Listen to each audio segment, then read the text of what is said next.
അധ്യായം 26 അശ്ശുഅറാ. അവതരണം മക്കയിൽ. സൂക്തങ്ങൾ 227. കവികൾ എന്നാണ് ശുഅറായിന്റെ പരിഭാഷ. 224 സൂക്തത്തിലാണ് കവികളെ സംബന്ധിച്ച പരാമർശമുള്ളത്. പ്രവാചകന്റെ മക്ക ജീവിതത്തിന്റെ മധ്യകാലത്ത് അവതീർണമായി. മക്കയിലെ സത്യനിഷേധികളെ അഭിമുഖീകരിച്ചുള്ള പ്രഭാഷണങ്ങളാണ് ഉള്ളടക്കം. അവരുടെ ആരോപണങ്ങളും അവയ്ക്കുള്ള വിശദീകരണങ്ങളും ഇതുൾക്കൊള്ളുന്നു. അതോടൊപ്പം പൂർവികരായ പ്രവാചകന്മാരുടെ ചരിത്രം, അവർ ഊന്നൽ നൽകിയ പ്രബോധന വിഷയങ്ങൾ എന്നിവ വിശദമായി അവതരിപ്പിക്കുന്നു. ഓരോ പ്രവാചകനും തന്റെ കാലത്തെ ഏറ്റവും മുഖ്യമായ തിന്മയ്ക്കെതിരെയാണ് നിലകൊണ്ടിരുന്നതെന്ന് അത് വ്യക്തമാക്കുന്നു. ബിസ്മില്ലാഹിർ റഹ്മാനിർ റഹീം.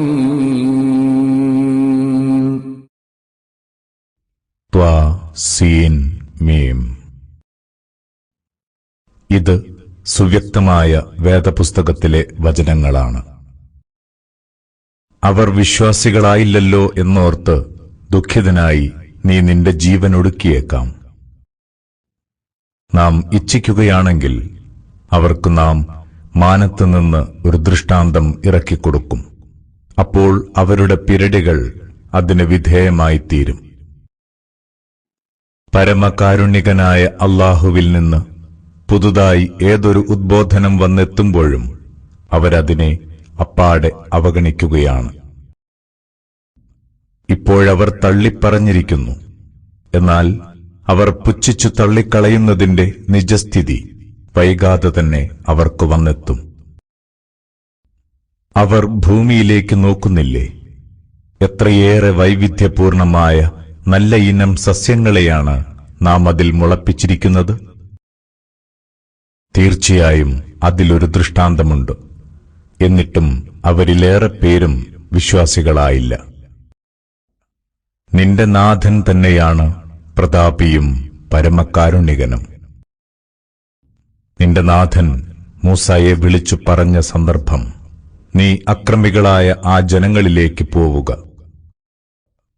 ഫിർഔന്റെ ജനത്തിലേക്ക്, എന്നിട്ട് ചോദിക്കൂ, അവർ സൂക്ഷ്മത പാലിക്കുന്നില്ലേ എന്ന്. മൂസ പറഞ്ഞു, എന്റെ നാഥ, അവരെന്നെ തള്ളിപ്പറയുമെന്ന് ഞാൻ ഭയപ്പെടുന്നു. എന്റെ ഹൃദയം ഞെരുങ്ങിപ്പോകുന്നു. എന്റെ നാവിന് സംസാര സാമർഥ്യമില്ല.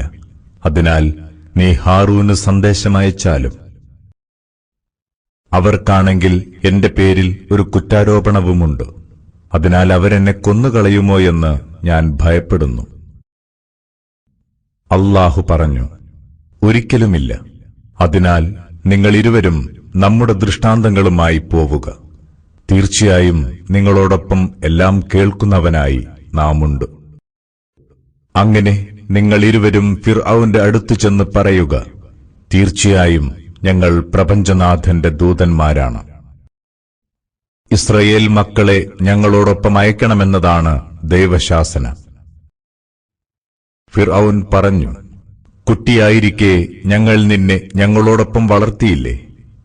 നിന്റെ ആയുസ്സിൽ കുറെ കാലം ഞങ്ങളോടൊപ്പമാണല്ലോ നീ കഴിച്ചുകൂട്ടിയത്. പിന്നെ നീ ചെയ്ത ആ കൃത്യം നീ ചെയ്തിട്ടുമുണ്ട്. നീ തീരെ നന്ദികെട്ടവൻ തന്നെ.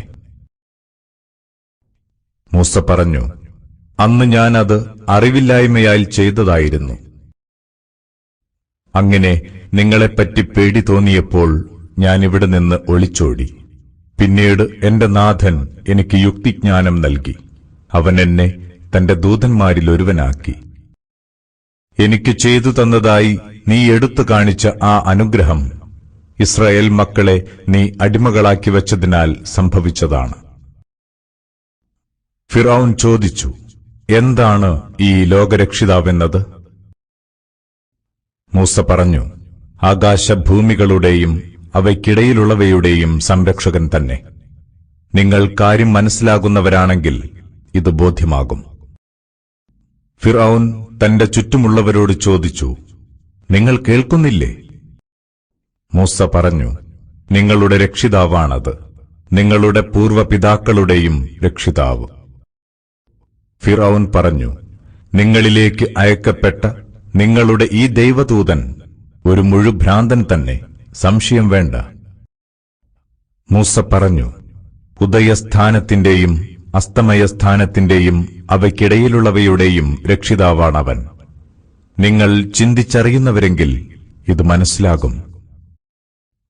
ഫിർഔൻ പറഞ്ഞു, ഞാനല്ലാത്ത ഒരു ദൈവത്തെ നീ സ്വീകരിക്കുകയാണെങ്കിൽ നിശ്ചയമായും നിന്നെ ഞാൻ ജയിലിലടയ്ക്കും.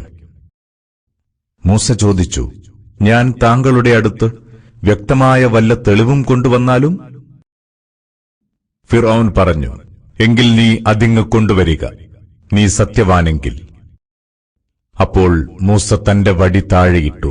ഉടനെ അത് ശരിക്കും ഒരു പാമ്പായി മാറുന്നു. അദ്ദേഹം തന്റെ കൈ കക്ഷത്തുനിന്ന് പുറത്തെടുത്തു. അപ്പോഴതാ അത് കാണികൾക്കൊക്കെ തിളങ്ങുന്നതായിത്തീരുന്നു. ഫിർഔൻ തന്റെ ചുറ്റുമുള്ള പ്രമാണിമാരോട് പറഞ്ഞു, സംശയമില്ല, ഇവൻ ഒരു പഠിച്ച ജാലവിദ്യക്കാരൻ തന്നെ. തന്റെ ജാലവിദ്യയിലൂടെ നിങ്ങളെ നിങ്ങളുടെ നാട്ടിൽ നിന്ന് പുറന്തള്ളാനാണ് ഇവൻ ഉദ്ദേശിക്കുന്നത്. അതിനാൽ നിങ്ങൾക്കെന്ത് നിർദ്ദേശമാണ് നൽകാനുള്ളത്?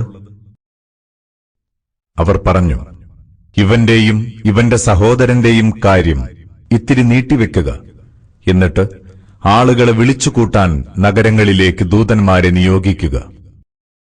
സമർത്ഥരായ സകല ജാലവിദ്യക്കാരെയും അവർ അങ്ങയുടെ അടുത്ത് വിളിച്ചു ചേർക്കട്ടെ. അങ്ങനെ ഒരു നിശ്ചിത ദിവസം, നിശ്ചിത സമയത്ത് ജാലവിദ്യക്കാരെയൊക്കെ ഒരുമിച്ചു കൂട്ടി. ഫിർഔൻ ജനങ്ങളോട് പറഞ്ഞു, നിങ്ങളെല്ലാം ഇവിടെ ഒത്തുകൂടുന്നുണ്ടല്ലോ. ജാലവിദ്യക്കാരാണ് വിജയിക്കുന്നതെങ്കിൽ നമുക്കവരോടൊപ്പം ചേരാം. അങ്ങനെ ജാലവിദ്യക്കാർ വന്നു. അവർ ഫിർഔനോട് ചോദിച്ചു, ഞങ്ങളാണ് വിജയിക്കുന്നതെങ്കിൽ ഉറപ്പായും ഞങ്ങൾക്ക് നല്ല പ്രതിഫലമുണ്ടാവില്ലേ? ഫിർഔൻ പറഞ്ഞു, അതെ, ഉറപ്പായും നിങ്ങളപ്പോൾ നമ്മുടെ അടുത്ത ആളുകളായിരിക്കും. മൂസ അവരോട് പറഞ്ഞു, നിങ്ങൾക്ക് എറിയാനുള്ളത് എറിഞ്ഞുകൊള്ളുക. അവർ തങ്ങളുടെ കൈയിലുണ്ടായിരുന്ന കയറുകളും വടികളും നിലത്തിട്ടു. എന്നിട്ടിങ്ങനെ പറഞ്ഞു, ഫിർഔന്റെ പ്രതാപത്താൽ തീർച്ചയായും ഞങ്ങൾ തന്നെയായിരിക്കും വിജയികൾ. പിന്നെ മൂസ തന്റെ വടി നിലത്തിട്ടു. ഉടനെ അത് അവരുടെ വ്യാജനിർമ്മിതികളെയൊക്കെ വിഴുങ്ങിക്കളഞ്ഞു. അതോടെ ജാലവിദ്യക്കാരെല്ലാം സുജൂദ് ചെയ്ത് നിലത്ത് വീണു. അവർ പറഞ്ഞു, ഞങ്ങൾ പ്രപഞ്ചനാഥനിൽ വിശ്വസിച്ചിരിക്കുന്നു, മൂസായുടെയും ഹാറൂന്റെയും നാഥനിൽ. ഫിർഔൻ പറഞ്ഞു, ഞാൻ അനുവാദം തരും മുമ്പേ നിങ്ങൾ അവനിൽ വിശ്വസിച്ചുവെന്നോ? തീർച്ചയായും നിങ്ങളെ ജാലവിദ്യ പഠിപ്പിച്ച നിങ്ങളുടെ തലവനാണിവൻ. ഇതിന്റെ ഫലം ഇപ്പോൾ തന്നെ നിങ്ങൾ അറിയും. ഞാൻ നിങ്ങളുടെ കൈകാലുകൾ എതിർവശങ്ങളിൽ നിന്നായി മുറിച്ചുകളയും. തീർച്ച നിങ്ങളെയൊക്കെ ഞാൻ കുരിശിൽ തറക്കും. അവർ പറഞ്ഞു, വിരോധമില്ല, ഞങ്ങൾ ഞങ്ങളുടെ നാഥനിലേക്ക് തിരിച്ചു പോകുന്നവരാണ്. ഫിർഔന്റെ അനുയായികളിൽ ആദ്യം വിശ്വസിക്കുന്നവർ ഞങ്ങളാണ്. അതിനാൽ ഞങ്ങളുടെ നാഥൻ ഞങ്ങളുടെ പാപങ്ങളൊക്കെ പുറത്തു തരണമെന്ന് ഞങ്ങൾ ആഗ്രഹിക്കുന്നു. മൂസാക്കു നാം ബോധനം നൽകി, എന്റെ ദാസന്മാരെയും കൂട്ടി രാത്രി തന്നെ പുറപ്പെട്ടുകൊള്ളുക. തീർച്ചയായും അവർ നിങ്ങളെ പിന്തുടരും. അപ്പോൾ ഫിർഔൻ ആളുകളെ ഒരുമിച്ചു കൂട്ടാൻ പട്ടണങ്ങളിലേക്ക് ദൂതന്മാരെ അയച്ചു. ഫിർഔൻ പറഞ്ഞു, തീർച്ചയായും ഇവർ ഏതാനും പേരുടെ ഒരു ചെറു സംഘമാണ്. അവർ നമ്മെ വല്ലാതെ കോപാകുലരാക്കിയിരിക്കുന്നു. തീർച്ചയായും നമ്മളൊക്കെയും ജാഗ്രത പുലർത്തേണ്ടതുണ്ട്. അങ്ങനെ നാം അവരെ തോട്ടങ്ങളിൽ നിന്നും നീരുറവകളിൽ നിന്നും പുറത്തിറക്കി, ഖജനാവുകളിൽ നിന്നും മാന്യമായ പാർപ്പിടങ്ങളിൽ നിന്നും. അങ്ങനെയാണ് നാം ചെയ്യുക. അവയൊക്കെ ഇസ്രായേൽ മക്കൾക്ക് നാം അവകാശപ്പെടുത്തിക്കൊടുക്കുകയും ചെയ്തു. പിന്നീട് പ്രഭാതവേളയിൽ ആ ജനം ഇവരെ പിന്തുടർന്നു. ഇരുസംഘവും പരസ്പരം കണ്ടുമുട്ടിയപ്പോൾ മൂസായുടെ അനുയായികൾ പറഞ്ഞു, ഉറപ്പായും നാം ഇതാ പിടികൂടപ്പെടാൻ പോവുകയാണ്. മൂസ പറഞ്ഞു, ഒരിക്കലുമില്ല, എന്നോടൊപ്പം എന്റെ നാഥനുണ്ട്. അവൻ എനിക്ക് രക്ഷാമാർഗം കാണിച്ചു തരിക തന്നെ ചെയ്യും. അപ്പോൾ മൂസാക്കു നാം ബോധനം നൽകി, നീ നിന്റെ വടികൊണ്ട് കടലിനെ അടിക്കുക. അതോടെ കടൽ പിളർന്നു, ഇരുപുറവും പടുകൂറ്റൻ പർവ്വതം പോലെയായി. ഫിർഔനെയും സംഘത്തെയും നാം അതിന്റെ അടുത്തെത്തിച്ചു. മൂസായെയും അദ്ദേഹത്തോടൊപ്പമുണ്ടായിരുന്ന എല്ലാവരെയും നാം രക്ഷപ്പെടുത്തി. പിന്നെ മറ്റുള്ളവരെ വെള്ളത്തിലാഴ്ത്തിക്കൊന്നു. തീർച്ചയായും ഇതിൽ വലിയ ഗുണപാഠമുണ്ട്. എന്നിട്ടും അവരിലേറെ പേരും വിശ്വസിക്കുന്നവരായില്ല. തീർച്ചയായും നിന്റെ നാഥൻ ഏറെ പ്രതാപിയും പരമകാരുണികനുമാണ്. ഇബ്രാഹീമിന്റെ കഥ ഇവർക്ക് ഓതി കേൾപ്പിക്കുക. അദ്ദേഹം തന്റെ പിതാവിനോടും ജനതയോടും ചോദിച്ച സന്ദർഭം, നിങ്ങൾ എന്തിനെയാണ് പൂജിച്ചുകൊണ്ടിരിക്കുന്നത്? അവർ പറഞ്ഞു, ഞങ്ങൾ ചില വിഗ്രഹങ്ങളെ പൂജിക്കുന്നു, അവയ്ക്ക് ഭജനമിരിക്കുകയും ചെയ്യുന്നു. അദ്ദേഹം ചോദിച്ചു, നിങ്ങൾ പ്രാർത്ഥിക്കുമ്പോൾ അവയത് കേൾക്കുമോ? അല്ലെങ്കിൽ നിങ്ങൾക്ക് അവ വല്ല ഉപകാരമോ ഉപദ്രവമോ വരുത്തുമോ? അവർ പറഞ്ഞു, ഇല്ല, എന്നാൽ ഞങ്ങളുടെ പിതാക്കൾ അങ്ങനെ ചെയ്യുന്നതായി ഞങ്ങൾ കണ്ടിട്ടുണ്ട്. അദ്ദേഹം ചോദിച്ചു, നിങ്ങളും നിങ്ങളുടെ പൂർവ്വപിതാക്കളും പൂജിച്ചുകൊണ്ടിരിക്കുന്നത് എന്തിനെയാണെന്ന് നിങ്ങൾ ആലോചിച്ചു നോക്കിയിട്ടുണ്ടോ? അറിയുക, അവരൊക്കെയും എന്റെ എതിരാളികളാണ്, പ്രപഞ്ചനാഥനൊഴികെ. എന്നെ സൃഷ്ടിച്ചവനാണവൻ, എന്നെ നേർവഴിയിലാക്കുന്നതും അവൻ തന്നെ. എനിക്ക് അന്നം നൽകുന്നതും കുടിനീർ തരുന്നതും അവനാണ്. രോഗം ബാധിച്ചാൽ സുഖപ്പെടുത്തുന്നതും അവൻ തന്നെ. എന്നെ മരിപ്പിക്കുന്നതും പിന്നെ ജീവിപ്പിക്കുന്നതും അവനാണ്. പ്രതിഫലനാളിൽ എന്റെ പാപങ്ങൾ പുറത്തു തരുമെന്ന് ഞാൻ പ്രതീക്ഷയർപ്പിക്കുന്നത് അവനിലാണ്. എന്റെ നാഥ, എനിക്ക് നീ യുക്തിജ്ഞാനം നൽകണമേ, എന്നെ നീ സജ്ജനങ്ങളിൽ പെടുത്തേണമേ. പിന്മുറക്കാരിൽ എനിക്ക് നീ സൽപ്പേരുണ്ടാക്കേണമേ, എന്നെ നീ അനുഗ്രഹീതമായ സ്വർഗത്തിന്റെ അവകാശികളിൽ പെടുത്തേണമേ. എന്റെ പിതാവിന് നീ പുറത്തു കൊടുക്കണമേ, സംശയമില്ല, അദ്ദേഹം വഴിപിഴച്ചവൻ തന്നെ. ജനം ഉയിർത്തെഴുന്നേൽക്കുന്ന നാളിൽ നീ എന്നെ അപമാനിതനാക്കരുതേ. സമ്പത്തോ സന്താനങ്ങളോ ഒട്ടും ഉപകരിക്കാത്ത ദിനമാണത്.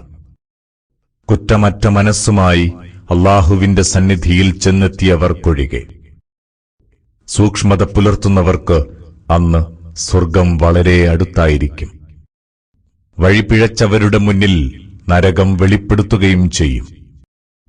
അന്ന് അവരോട് ചോദിക്കും, അല്ലാഹുവെ വിട്ട് നിങ്ങൾ പൂജിച്ചിരുന്നവയെല്ലാം എവിടെ പോയി? അവ നിങ്ങളെ സഹായിക്കുന്നുണ്ടോ? എന്നല്ല, അവയ്ക്ക് സ്വയം രക്ഷപ്പെടാനെങ്കിലും കഴിയുന്നുണ്ടോ? അങ്ങനെ ആ ദുർമാർഗികളെയും അവരുടെ ആരാധ്യരെയും അതിൽ മുഖം കുത്തി വീഴ്ത്തും, ഇബ്ലീസിന്റെ മുഴുവൻ പടയേയും. അവിടെ അവരന്യോന്യം ഷണ്ഠ കൂടിക്കൊണ്ടിരിക്കും. അന്നേരം ആ ദുർമാർഗികൾ പറയും, അല്ലാഹുവാണ് സത്യം, ഞങ്ങൾ വ്യക്തമായ വഴികേടിൽ തന്നെയായിരുന്നു. ഞങ്ങൾ നിങ്ങളെ പ്രപഞ്ചനാഥന് തുല്യരാക്കിയപ്പോൾ ഞങ്ങളെ വഴിതെറ്റിച്ചത് ആ കുറ്റവാളികളല്ലാതാരുമല്ല. ഇപ്പോൾ ഞങ്ങൾക്ക് ശുപാർശകരായി ആരുമില്ല, ഉറ്റമിത്രവുമില്ല. അതിനാൽ ഞങ്ങൾക്കൊന്ന് തിരിച്ചു പോകാൻ കഴിഞ്ഞിരുന്നെങ്കിൽ അപ്പോൾ ഉറപ്പായും ഞങ്ങൾ സത്യവിശ്വാസികളിൽ ഉൾപ്പെടുമായിരുന്നു. തീർച്ചയായും ഇതിൽ ജനങ്ങൾക്ക് ദൃഷ്ടാന്തമുണ്ട്. എന്നിട്ടും അവരിലേറെ പേരും വിശ്വസിക്കുന്നവരായില്ല. തീർച്ചയായും നിന്റെ നാഥൻ തന്നെയാണ് പ്രതാപിയും പരമകാരുണികനും. നൂഹിന്റെ ജനത ദൈവദൂതന്മാരെ തള്ളിപ്പറഞ്ഞു. അവരുടെ സഹോദരൻ നൂഹ് അവരോടിങ്ങനെ പറഞ്ഞ സന്ദർഭം നിങ്ങൾ സൂക്ഷ്മത പാലിക്കുന്നില്ലേ? സംശയം വേണ്ട, ഞാൻ നിങ്ങളിലേക്കുള്ള വിശ്വസ്തനായ ദൈവദൂതനാണ്. അതിനാൽ അല്ലാഹുവെ സൂക്ഷിക്കുക, എന്നെ അനുസരിക്കുക. ഇതിന്റെ പേരിൽ ഞാൻ നിങ്ങളോടൊരു പ്രതിഫലവും ചോദിക്കുന്നില്ല. എനിക്കുള്ള പ്രതിഫലം പ്രപഞ്ചനാഥന്റെ വശമാണുള്ളത്.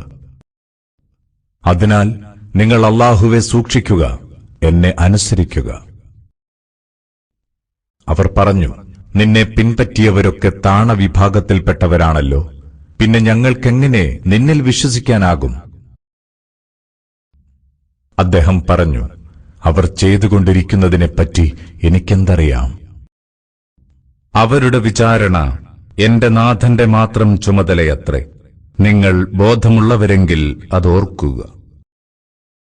സത്യവിശ്വാസികളെ ഞാൻ എന്തായാലും ആട്ടിയകറ്റുകയില്ല. ഞാൻ വ്യക്തമായ മുന്നറിയിപ്പുകാരൻ മാത്രമാണ്. അവർ പറഞ്ഞു, നൂഹേ, നീ ഇത് നിർത്തുന്നില്ലെങ്കിൽ നിശ്ചയമായും നിന്നെ എറിഞ്ഞു കൊല്ലുക തന്നെ ചെയ്യും. നൂഹ് പറഞ്ഞു, എന്റെ നാഥ, തീർച്ചയായും എന്റെ ജനത എന്നെ തള്ളിപ്പറഞ്ഞിരിക്കുന്നു. അതിനാൽ എനിക്കും അവർക്കുമിടയിൽ നീയൊരു നിർണായക തീരുമാനമെടുക്കണമേ. എന്നെയും എന്റെ കൂടെയുള്ള സത്യവിശ്വാസികളെയും രക്ഷപ്പെടുത്തണമേ. അപ്പോൾ അദ്ദേഹത്തെയും അദ്ദേഹത്തോടൊപ്പമുള്ളവരെയും തിങ്ങി നിറഞ്ഞ ഒരു കപ്പലിൽ നാം രക്ഷപ്പെടുത്തി. പിന്നെ അതിനുശേഷം ബാക്കിയുള്ളവരെയൊക്കെ വെള്ളത്തിൽ മുക്കിത്താഴ്ത്തി. തീർച്ചയായും ജനങ്ങൾക്കതിൽ ദൃഷ്ടാന്തമുണ്ട്. എന്നിട്ടും അവരിലേറെ പേരും വിശ്വസിക്കുന്നവരായില്ല. നിശ്ചയം നിന്റെ നാഥൻ തന്നെയാണ് പ്രതാപവാനും പരമകാരുണികനും. ആദ് സമുദായം ദൈവദൂതന്മാരെ തള്ളിപ്പറഞ്ഞു. അവരുടെ സഹോദരൻ ഹൂദ് അവരോട് പറഞ്ഞതോർക്കുക, നിങ്ങൾ സൂക്ഷ്മതയുള്ളവരാവുന്നില്ലേ? തീർച്ചയായും ഞാൻ നിങ്ങളിലേക്കുള്ള വിശ്വസ്തനായ ദൈവദൂതനാണ്. അതിനാൽ നിങ്ങൾ അല്ലാഹുവോട് ഭക്തി പുലർത്തുക, എന്നെ അനുസരിക്കുക. ഇതിന്റെ പേരിൽ ഞാൻ നിങ്ങളോടൊരു പ്രതിഫലവും ചോദിക്കുന്നില്ല. എനിക്കുള്ള പ്രതിഫലം പ്രപഞ്ചനാഥന്റെ വശമാണുള്ളത്. വെറുതെ പൊങ്ങച്ചം കാട്ടാനായി നിങ്ങൾ എല്ലാ കുന്നിൻ മുകളിലും സ്മാരക സൗധങ്ങൾ കെട്ടിപ്പൊക്കുകയാണോ?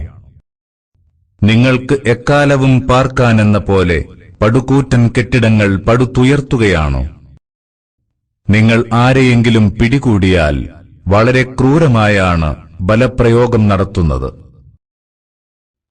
അതിനാൽ നിങ്ങൾ അല്ലാഹുവെ സൂക്ഷിക്കുക, എന്നെ അനുസരിക്കുക. അല്ലാഹു നിങ്ങളെ സഹായിച്ചതെങ്ങനെയെല്ലാമെന്ന് നിങ്ങൾക്ക് നന്നായി അറിയാമല്ലോ. അതിനാൽ നിങ്ങൾ അവനെ സൂക്ഷിക്കൂ. കന്നുകാലികളെയും മക്കളെയും നൽകി അവൻ നിങ്ങളെ സഹായിച്ചു. തോട്ടങ്ങളും അരുവികളും തന്നു. ഭയങ്കരമായ ഒരു നാളിലെ ശിക്ഷ നിങ്ങൾക്ക് വന്നെത്തുമെന്ന് ഞാൻ ഭയപ്പെടുന്നു. അവർ പറഞ്ഞു, നീ ഉപദേശിക്കുന്നതും ഉപദേശിക്കാതിരിക്കുന്നതും ഞങ്ങൾക്ക് ഒരേപോലെയാണ്. ഞങ്ങൾ ഈ ചെയ്യുന്നതൊക്കെ പൂർവികരുടെ പതിവിൽപ്പെട്ടതാണ്. ഞങ്ങൾ ശിക്ഷിക്കപ്പെടുന്നവരല്ല. അങ്ങനെ അവരദ്ദേഹത്തെ തള്ളിപ്പറഞ്ഞു. അതിനാൽ നാം അവരെ നശിപ്പിച്ചു. തീർച്ചയായും അതിലൊരു ദൃഷ്ടാന്തമുണ്ട്. എന്നിട്ടും അവരിലേറെ പേരും വിശ്വാസികളായില്ല. നിശ്ചയം നിന്റെ നാഥൻ ഏറെ പ്രതാപിയും പരമദയാലുവുമാണ്. സമൂദ് സമുദായം ദൈവദൂതന്മാരെ തള്ളിപ്പറഞ്ഞു. അവരുടെ സഹോദരൻ സ്വാലിഹ് അവരോട് ചോദിച്ച സന്ദർഭം, നിങ്ങൾ സൂക്ഷ്മത പുലർത്തുന്നില്ലേ? തീർച്ചയായും ഞാൻ നിങ്ങളിലേക്ക് അയക്കപ്പെട്ട വിശ്വസ്തനായ ദൈവദൂതനാണ്. അതിനാൽ നിങ്ങൾ അല്ലാഹുവെ സൂക്ഷിക്കുക, എന്നെ അനുസരിക്കുക. ഇതിന്റെ പേരിൽ ഞാൻ നിങ്ങളോടൊരു പ്രതിഫലവും ചോദിക്കുന്നില്ല. എനിക്കുള്ള പ്രതിഫലം പ്രപഞ്ചനാഥനിൽ നിന്ന് മാത്രമാണ്. അല്ല, ഇവിടെ ഇക്കാണുന്നതിലൊക്കെ നിർഭയമായി യഥേഷ്ടം വിഹരിക്കാൻ നിങ്ങളെ വിട്ടേക്കുമെന്നാണോ നിങ്ങൾ കരുതുന്നത്? അതായത് ഈ തോട്ടങ്ങളിലും അരുവികളിലും വയലുകളിലും പാകമായ പഴക്കുലകൾ നിറഞ്ഞ ഈന്തപ്പനത്തോപ്പുകളിലും നിങ്ങൾ ആർഭാടപ്രിയരായി പർവ്വതങ്ങൾ തുരന്ന് വീടുകളുണ്ടാക്കുന്നു. നിങ്ങൾ അല്ലാഹുവെ സൂക്ഷിക്കുക, എന്നെ അനുസരിക്കുക. അതിക്രമികളുടെ ആജ്ഞകൾ അനുസരിക്കരുത്. ഭൂമിയിൽ കുഴപ്പമുണ്ടാക്കുന്നവരാണവർ, ഒരുവിധ സംസ്കരണവും വരുത്താത്തവരും. അവർ പറഞ്ഞു, നീ മാരണം ബാധിച്ചവൻ തന്നെ. നീ ഞങ്ങളെപ്പോലെയുള്ള ഒരു മനുഷ്യനല്ലാതെ ആരുമല്ല. അതിനാൽ നീ എന്തെങ്കിലും അടയാളം കൊണ്ടുവരിക, നീ സത്യവാദിയെങ്കിൽ. അദ്ദേഹം പറഞ്ഞു, ഇതാ ഒരൊട്ടകം. നിശ്ചിത ദിവസം അതിന് വെള്ളം കുടിക്കാൻ അവസരമുണ്ട്. നിങ്ങൾക്കും ഒരവസരമുണ്ട്. നിങ്ങൾ അതിനെ ഒരു നിലയ്ക്കും ദ്രോഹിക്കരുത്. അങ്ങനെ ചെയ്താൽ ഒരു ഭയങ്കര നാളിലെ ശിക്ഷ നിങ്ങളെ പിടികൂടും. എന്നാൽ അവരതിനെ കശാപ്പ് ചെയ്തു. അങ്ങനെ അവർ കടുത്ത ദുഃഖത്തിനിരയായി. അങ്ങനെ മുന്നറിയിപ്പ് നൽകപ്പെട്ട ശിക്ഷ അവരെ പിടികൂടി. തീർച്ചയായും അതിലൊരു ദൃഷ്ടാന്തമുണ്ട്. എന്നിട്ടും അവരിലേറെ പേരും വിശ്വാസികളായില്ല. നിശ്ചയം നിന്റെ നാഥൻ ഏറെ പ്രതാപിയും പരമകാരുണികനുമാണ്. ലൂത്തിന്റെ ജനത ദേവദൂതന്മാരെ തള്ളിപ്പറഞ്ഞു. അവരുടെ സഹോദരൻ ലൂത്ത് അവരോട് ചോദിച്ച സന്ദർഭം, നിങ്ങൾക്ക് ദൈവഭക്തരാവരുതോ? തീർച്ചയായും ഞാൻ നിങ്ങൾക്കുള്ള വിശ്വസ്തനായ ദൈവദൂതനാണ്. അതിനാൽ നിങ്ങൾ അല്ലാഹുവെ സൂക്ഷിക്കുക, എന്നെ അനുസരിക്കുക. ഇതിന്റെ പേരിൽ ഞാൻ നിങ്ങളോടൊരു പ്രതിഫലവും ചോദിക്കുന്നില്ല. എനിക്കുള്ള പ്രതിഫലം പ്രപഞ്ചനാഥന്റെ വശമാണുള്ളത്. മാലോകരിൽ കാമശമനത്തിനു വേണ്ടി നിങ്ങൾ പുരുഷന്മാരെ സമീപിക്കുകയാണോ? നിങ്ങളുടെ നാഥൻ നിങ്ങൾക്കായി സൃഷ്ടിച്ചു തന്ന നിങ്ങളുടെ ഇണകളെ ഉപേക്ഷിക്കുകയും നിങ്ങൾ പരിധിവിട്ട ജനം തന്നെ. അവർ പറഞ്ഞു, ലൂത്തേ, നീ ഇത് നിർത്തുന്നില്ലെങ്കിൽ ഞങ്ങളുടെ നാട്ടിൽ നിന്ന് പുറത്താക്കപ്പെടുന്നവരിൽ നീയുമുണ്ടാകും. അദ്ദേഹം പറഞ്ഞു, ഞാൻ നിങ്ങളുടെ ഇത്തരം ചെയ്തികളെ വെറുക്കുന്ന കൂട്ടത്തിലാണ്. എന്റെ നാഥ, നീ എന്നെയും എന്റെ കുടുംബത്തെയും ഇവർ ഈ ചെയ്തുകൊണ്ടിരിക്കുന്നതിൽ നിന്ന് രക്ഷിക്കണമേ. അവസാനം അദ്ദേഹത്തെയും അദ്ദേഹത്തിന്റെ കുടുംബത്തെയും നാം രക്ഷിച്ചു.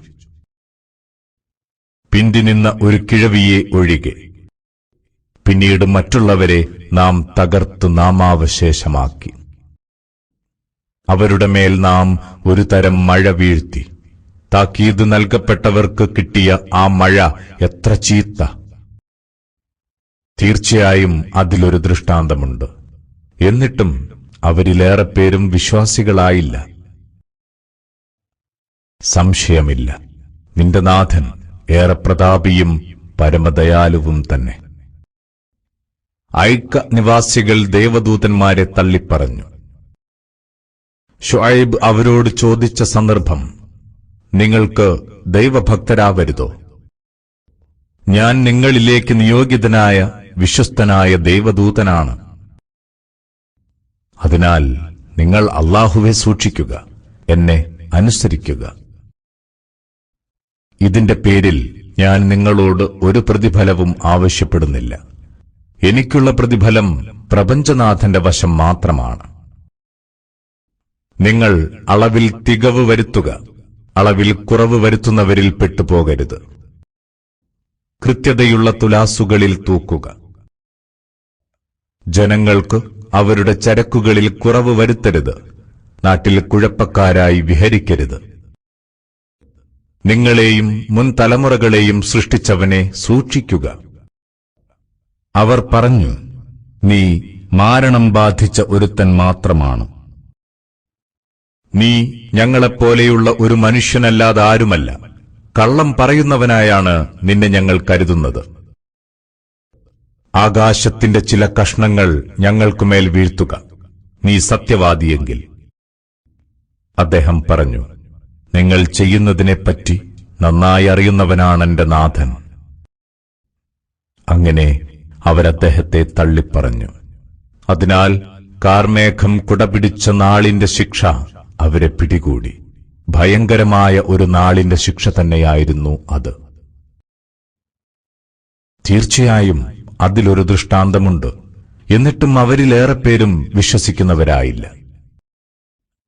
നിശ്ചയം നിന്റെ നാഥൻ ഏറെ പ്രതാപിയും പരമദയാലുവുമാണ്. തീർച്ചയായും ഇത് പ്രപഞ്ചനാഥനിൽ നിന്ന് അവതരിച്ചു കിട്ടിയതാണ്. വിശ്വസ്തനായ ആത്മാവാണ് അതുമായി ഇറങ്ങിയത്. നിന്റെ ഹൃദയത്തിലാണ് ഇതിറക്കിത്തന്നത്, നീ താക്കീത് നൽകുന്നവരിൽ ഉൾപ്പെടാൻ. തെളിഞ്ഞ അറബി ഭാഷയിലാണിത്. പൂർവികരുടെ വേദപുസ്തകങ്ങളിലും ഇതുണ്ട്. ഇസ്രായേൽ മക്കളിലെ പണ്ഡിതന്മാർക്ക് അതറിയാം എന്നതുതന്നെ ഇവർക്ക് ഒരു ദൃഷ്ടാന്തമല്ലേ? നാം ഇത് അനറബികളിൽ ആർക്കെങ്കിലുമാണ് ഇറക്കിക്കൊടുത്തതെന്ന് കരുതുക. അങ്ങനെ അയാളത് അവരെ വായിച്ചു കേൾപ്പിച്ചുവെന്നും, എന്നാലും അവരിതിൽ വിശ്വസിക്കുമായിരുന്നില്ല. അவ்விധം നാം ഇതിനെ കുറ്റവാളികളുടെ ഹൃദയങ്ങളിൽ കടത്തിവിട്ടിരിക്കുന്നു. വേദനയേറിയ ശിക്ഷ കാണും വരെ അവരിതിൽ വിശ്വസിക്കുകയില്ല. അവരറിയാത്ത നേരത്ത് വളരെ പെട്ടെന്നായിരിക്കും അതവരിൽ വന്നെത്തുക. അപ്പോഴവർ പറയും, ഞങ്ങൾക്കൊരിത്തിരി അവധി കിട്ടുമോ? എന്നിട്ടും ഇക്കൂട്ടർ നമ്മുടെ ശിക്ഷ കിട്ടാനാണോ ഇത്ര ധൃതി കൂട്ടുന്നത്? നീ ചിന്തിച്ചു നോക്കിയോ? നാം അവർക്ക് കൊല്ലങ്ങളോളം കഴിയാൻ ആവശ്യമായ സുഖസൗകര്യങ്ങൾ നൽകിയെന്ന് വെക്കുക. പിന്നീട് അവർക്ക് മുന്നറിയിപ്പ് നൽകിക്കൊണ്ടിരിക്കുന്ന ശിക്ഷ അവരിൽ വന്നെത്തിയെന്നും. എന്നാലും അവർക്ക് സുഖിച്ചു കഴിയാൻ നൽകിയ സൗകര്യം അവർക്കൊട്ടും ഉപകരിക്കുമായിരുന്നില്ല. മുന്നറിയിപ്പുകാരനെ അയച്ചിട്ടല്ലാതെ ഒരു നാടിനെയും നാം നശിപ്പിച്ചിട്ടില്ല. അവരെ ഉദ്ബോധിപ്പിക്കാനാണിത്. നാം ആരോടും ഒട്ടും അക്രമം കാണിക്കുന്നവനല്ല. ഈ ഖുർആൻ ഇറക്കിക്കൊണ്ടുവന്നത് പിശാചുക്കളല്ല. അതവർക്ക് ചേർന്നതല്ല, അവർക്കതൊട്ടു സാധ്യവുമല്ല. അവരിത് കേൾക്കുന്നതിൽ നിന്ന് പോലും അകറ്റി നിർത്തപ്പെട്ടവരാണ്. അതിനാൽ അല്ലാഹുവോടൊപ്പം മറ്റൊരു ദൈവത്തെയും നീ വിളിച്ച് പ്രാർത്ഥിക്കരുത്. അങ്ങനെ ചെയ്താൽ നീയും ശിക്ഷാർഹരിൽപ്പെടും. നീ നിന്റെ അടുത്ത ബന്ധുക്കൾക്ക് മുന്നറിയിപ്പ് നൽകുക. നിന്നെ പിൻപറ്റിയ സത്യവിശ്വാസികൾക്ക് നിന്റെ ചിറക് താഴ്ത്തിക്കൊടുക്കുകയും ചെയ്യുക. അഥവാ അവർ നിന്നെ ധിക്കരിക്കുകയാണെങ്കിൽ പറയുക, നിങ്ങൾ ചെയ്യുന്നതിനൊന്നും ഞാൻ ഉത്തരവാദിയല്ല. പ്രതാപിയും ദയാപരനുമായ അല്ലാഹുവിൽ ഭരമേൽപ്പിക്കുക. നീ നിന്നു പ്രാർത്ഥിക്കുന്നേരത്ത് നിന്നെ കാണുന്നവനാണവൻ. സുജൂദ് ചെയ്യുന്നവരിൽ നിന്റെ ചലനങ്ങൾ കാണുന്നവനും. തീർച്ചയായും അവൻ എല്ലാം കേൾക്കുന്നവനും അറിയുന്നവനുമാണ്. പിശാചുക്കൾ വന്നിറങ്ങുന്നത് ആരിലാണെന്ന് നാം നിങ്ങളെ അറിയിച്ചു തരട്ടെയോ? തനി നുണയന്മാരും കുറ്റവാളികളുമായ എല്ലാവരിലുമാണ് പിശാച് വന്നിറങ്ങുന്നത്. അവർ പിശാചുക്കളുടെ വാക്കുകൾ കാതോർത്ത് കേൾക്കുന്നു. അവരിലേറെ പേരും കള്ളം പറയുന്നവരാണ്.